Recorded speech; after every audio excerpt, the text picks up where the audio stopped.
All right, we're going to go over Chapter 9, which is decision making by individuals and firms. This is kind of the heart of economics here. When we talk about economics, it's more than money.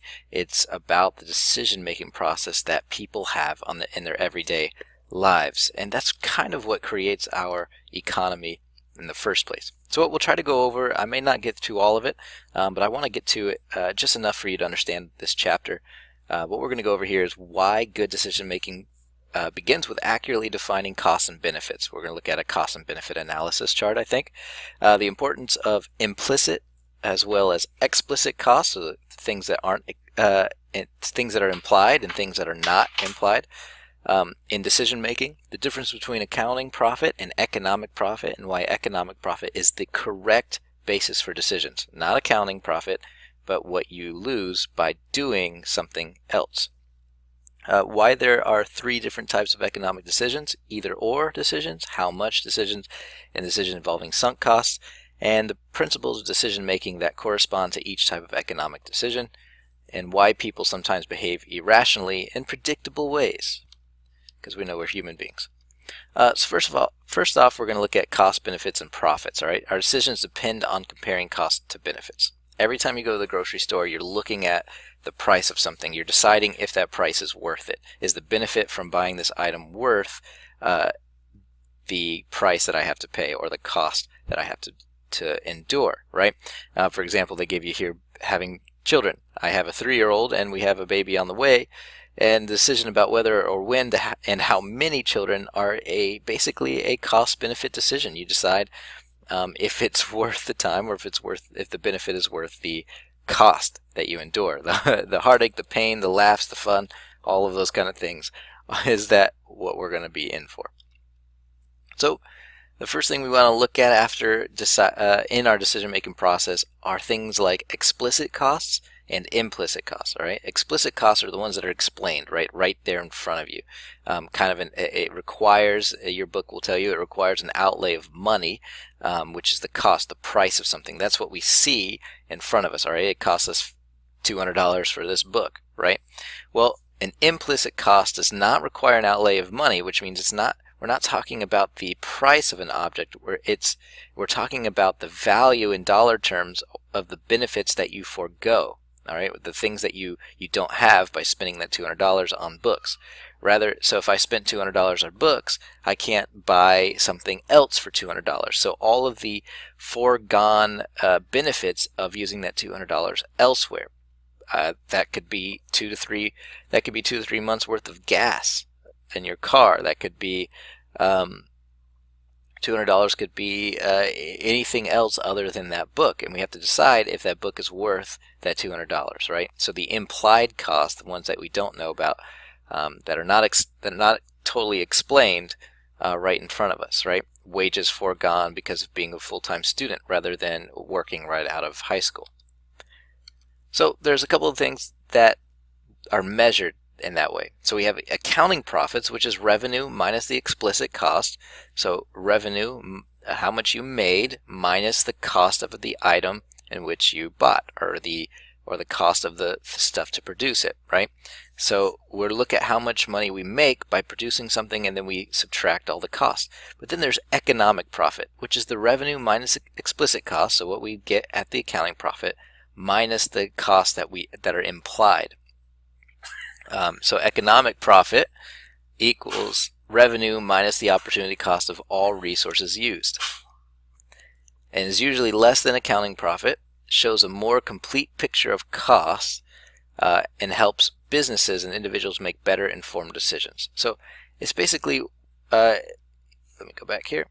It allows us to decide whether I want to go into tomato farming or milk producing, right? Or if I want to use my cows for beef, if I'm a farmer, or do I want to use my cows for dairy? And the decision to do that is, if I use my cows for beef, I kill them and they can no longer be used for dairy. Well, if the market is telling me they're going to pay me at least 20% on top of what I've put into it for beef, and only 15% of what I'm putting into it yearly in dairy, then I'm making a good economic decision by making it using my cows for beef for slaughter rather than for milk. But if I decide to do dairy, then I'm not making a great economic profit because I'm losing 5% by choosing that rather than using my cows for beef. And that's how that goes.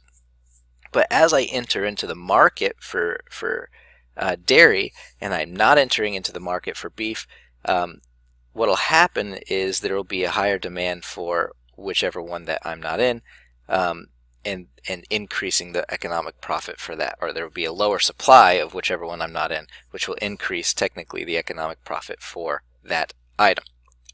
So that's why economists kind of prefer to use this measure rather than accounting measure. So here you go. Here's a quick idea. So if you quit your job as a lion tamer where you made $45,000 a year in income to open a tanning studio where you also make $45,000 a year left over after costs are paid and all that stuff, what is your economic profit? Well, we would say it's zero. You're earning just enough to cover your costs, right? And including your foregone lion taming wages, where you were making $45,000 a year there, you are also making $45,000 here. All right, so you're doing just as well as you are, as you were, opening a tanning studio as you were as a lion tamer. But you might be doing some extra work that you didn't know you would be doing, as a tanning, owning your own business than you were as a lion tamer. But there's definitely less stress, I imagine, owning your tanning studio than being a lion tamer, right? So you do have to kind of look at those things when you're deciding what to do. So, just a quick thing, learn by practicing. All of the following are considered implicit costs except for what? So which ones are implied costs and which one is not, right? So is A, paying rent on an existing building, is that implied cost or is that explicit cost? Is that already explained? Interest that could have been earned from the savings account if the money were not used on the existing business, is that implied or is that explicit? The wages the entrepreneur could have earned is if he or she chose to pursue a career in corporate America, or foregone entrepreneurial income. So you're looking for things like could have or foregone. Those are going to be your key indicators that that's an implied cost rather than an explicit cost. So the answer here is probably A. There you go. The implicit cost of capital. Capital is the total value of assets owned by an individual firm, physical assets plus financial assets, which you could learn also in your finance class. The implicit cost of capital is the opportunity cost of the use of one's own capital. So the income earned if the capital has been employed in its next best alternative use. So I'm really, you don't really need to know for our test here. We're actually going to skip that. We're going to get into the decision-making process here. There are different types of decisions, and your book goes over either or, a choice between two alternatives, and there's the more complex choice that requires us to choose on the margin. How much more am I going to do this, or how often am I going to do this? Should I go to college this long or this long? And so that's a choice on the margin. Remember, we talked about that in our 12 principles. How much is a decision made at the margin? Am I going to eat more of this hamburger? Am I already full? If I order another hamburger, is that actually going to give me more benefit or less benefit than when I ate that first hamburger? Right? So that's a marginal decision. When faced with an either-or choice between two activities, choose the one with the positive economic profit, not the accounting profit. Because remember, economic profit already takes into account the accounting profit, but it also looks at the explicit profit, the one that's, the implicit profit, the one that's profit, the one that is implied and not what you see in dollar amounts. So this will allow you to decide if I'm going to do this better, or if whatever I'm deciding is going to be better than what I would have gone. Even if you make an accounting profit, it is possible that you lose out on the economic profit, that you still could have had a better decision somewhere else, where you would have still made more money. In 2009, the average value of an acre of farmland in the United States overall was $2,100. In Rhode Island, the average was $15,300. Lots of incentives to sell, right? So I would, if the average was $2,100, there's a huge incentive to sell, because at Rhode Island I could make almost 15 times that, or at least almost 8 times what I would have made anywhere else. Let's skip through here. Skip through marginal cost curves. We'll just pass that through there, because I really want to get to our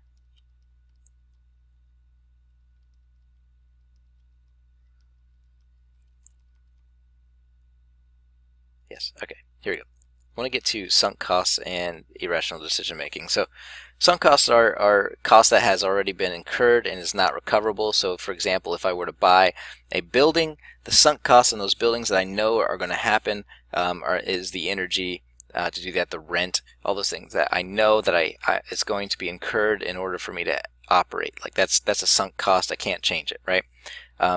A sunk cost should be ignored in decisions about future actions, but this is sometimes hard to do, right? And the reason you want to do that is because a sunk cost, it can't change. There's nothing we can do to change in a sunk cost. So if you lose your concert tickets, the $80 you've already spent on them is irrelevant to the decision whether or not to replace them, because you've already paid that $80, and that hurts. But you got to just remember that it's already gone in that case. Here we go. So as an economist or anybody who studies any kind of science, we assume that humans usually operate rationally. We know that it doesn't always happen, but there are some predictable ways to measure irrationality. But here, a rational decision maker always chooses the available option that leads to the outcome he or she most prefers, or at least benefits more highly from. And here's 3 reasons people might rationally choose a worse payoff. For example, they're concerned about fairness. Providing for others sometimes trumps self-interest. Their bounded rationality, which is that good enough, making a choice that is close to but not exactly the highest possible profit, may make sense because the effort of finding the best payoff is too costly. So those people who are fine with just enough, right? What does Paul say? That wherever I find myself, whatever state I find myself in, I'm content. Risk aversion, willingness to sacrifice some economic payoff in order to avoid a potential loss, is fairly common. So people are averse to risk. They may not want to risk certain things. That could lead them to behave rationally, right? An irrational decision maker chooses an option that leaves him or her worse off than choosing another available option. For example, we have a couple of ways that we kind of establish decision-making mistakes. You can look at this video if you'd like to. I'll put up the unaltered PowerPoint here. So rationality, an economist view. Misperceptions of opportunity costs. Here we go, number 1. If we don't understand all of the costs, we cannot make a rational choice. If we don't understand all of the costs, we cannot make a rational choice. So you have a misperception of the opportunity cost. If you're not, this is where most people have trouble. If you don't understand all of the costs involved, we cannot make a perfectly rational choice. The other one is overconfidence. Non-professional investors who engage in speculative investing have significantly worse results than professional brokers because of their misguided faith in their ability to spot a winner. This happens often in the marketplace, in stock markets. People who feel like they have this great idea, or when you hear advice from people on Facebook about what market to invest in or what company to invest in, you get this incredible high, and you're like, hey, I'm going to invest here, I'm going to use my money, but overall the statistics are not in your favor. You have this confidence that was built up, kind of a false confidence that was built up, and you see this in other products in the market as well, but mostly you see this in the stock market. So an overconfidence can lead to an irrationality. Another one is unrealistic expectations about future behavior.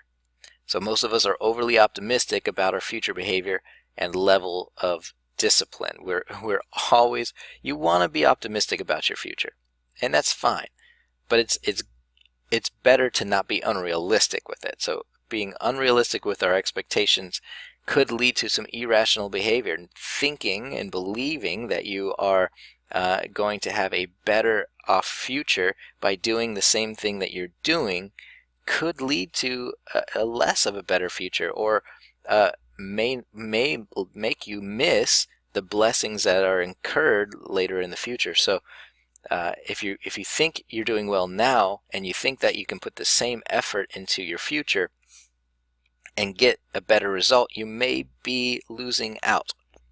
Sometimes future decisions would require a better or more effort than what you're putting in today. The other is counting dollars unequally. So this kind of mental accounting,